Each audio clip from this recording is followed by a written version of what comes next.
Thanks, Lee. Inches of rain have poured down these last few days, many of us dealing with slower traffic and dodging puddles. But some North Central Florida residents have a much bigger problem on their hands.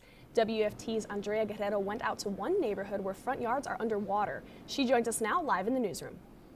Heavy rain for residents in the Hammock North neighborhood has residents worried for their property.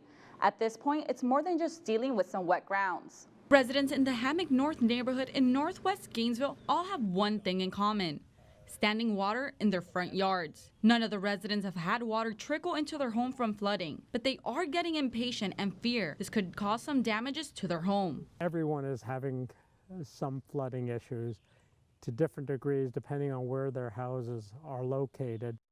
Carolyn Lawrence has lived in this home for more than 20 years and says flooding has always been an issue, but it has gotten a lot worse recently. Residents like Carolyn are suffering from at least a foot of water in their front yard, but a big concern for them is big trees like this one.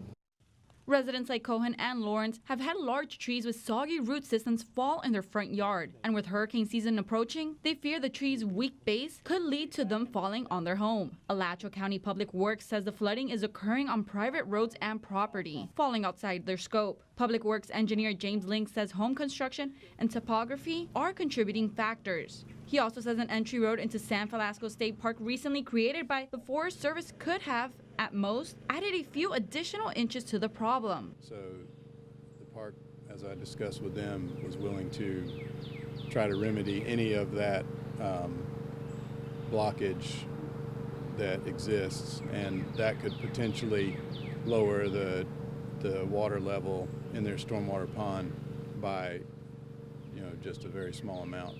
The county cannot work on these private roads and property, so for now, there's not much they can do. Cohen says without a fix, everyday activities like walking his dog are being dampened by the flooding. Drive out to the edge there, get her out of the car, and we'll go for a walk. The drainage system in front of Cohen's home is already full, and he fears if it keeps raining, this could continue to affect his driveway and eventually other parts of his property. Live in the newsroom, I'm Andrea Guerrero, WUFT News.